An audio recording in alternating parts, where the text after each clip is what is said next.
नमस्कार मैत्रिणींनो, मी जयश्री होम किचनमध्ये तुमचं खूप खूप स्वागत आहे। आज आपण बघणार आहोत अंडा ब्रेड। तर बनवायला सुरुवात करूया। त्याआधी त्यासाठी लागणारे साहित्य बघूया। इथे मी 4 अंडी घेतलेली आहेत आणि एक बारीक चॉप करून कांदा, टोमॅटो, एक हिरवी मिरची आणि कोथिंबीर घेतलेली आहे। त्याचबरोबर चवीनुसार मीठ आणि लाल तिखट घेतलेलं आहे। तर आता बनवायला सुरुवात करूया। तर इथे मी 2 अंडी फोडून घेतलेली आहे आणि त्याला असं मॅश करून घ्यायचं आहे। तर बऱ्याचपैकी आपलं मॅश करून झालेलं आहे। तर यामध्ये आपल्याला काही जिन्नस घालायचे आहे।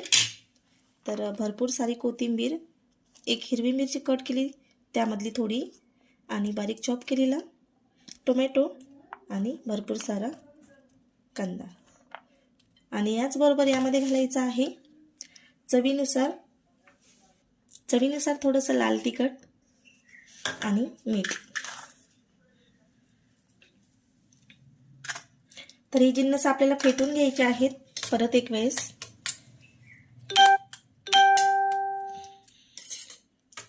वरती मी तवा ठेवलेला आहे गरम करायला, त्यावर आपण तेल घालूया। तर तवा छान गरम करायला ठेवलेला आहे, त्यावर असं तेल घालून घ्यायचं आहे।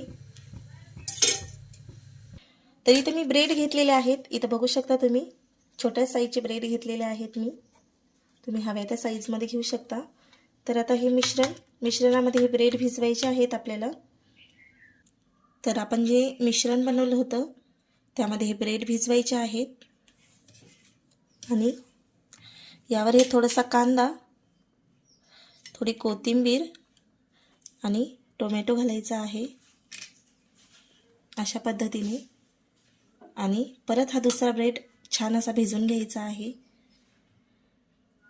आणि या ब्रेडवर ठेवायचा आहे आणि छान हा ब्रेड असा प्रेस करून तो तव्यावर ठेवायचा आहे।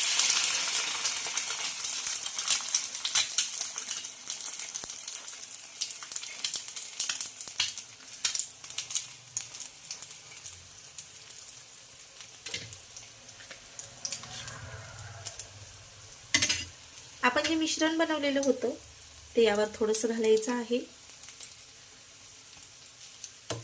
आणि अशाच पद्धतीने आपल्याला ब्रेड फ्राय करून घ्यायचे आहे।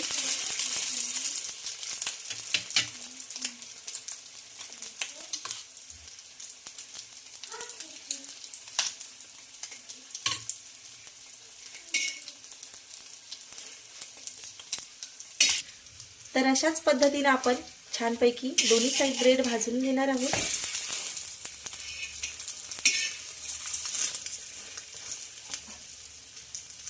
बघू शकता रेडी झालेला आहे आपला अंडा ब्रेड। तर आता दुसऱ्या पद्धतीने बनवूया। अंडा फोडून घेतलेला आहे, त्यामध्ये मीठ आणि लाल तिखट घालून चांगलं फेटून याची पोळी बनवून घ्यायची आहे।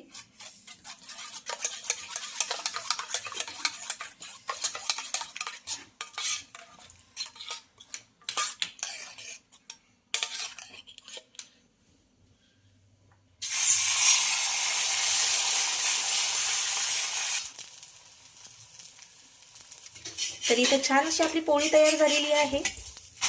त्याला छान अशी परतून घ्यायची आहे, दोन्ही साइड भाजून घ्यायची छान। तर इथे परतलेल्या पोळीचे 4 भाग करून घ्यायचे आहेत।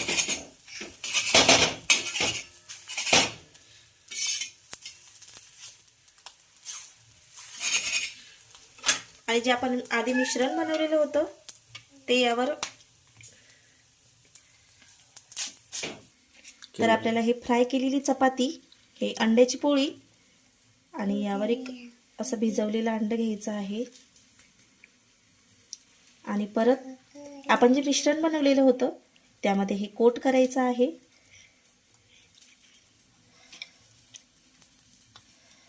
आणि छान असं तव्यावर फ्राय करून घ्यायचं आहे।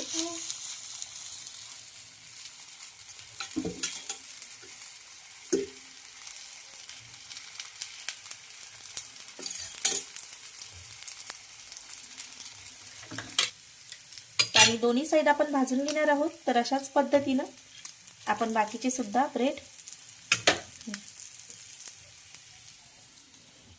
तर याला एक साईड मी मिश्रणामध्ये भिजवून घेतलेला आहे.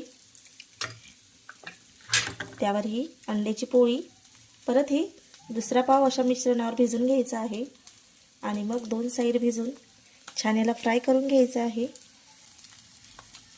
तर अशाच पद्धतीने आपण बाकीचे सुद्धा अंडापाव छान असे कोट करून फ्राय करून घेऊया.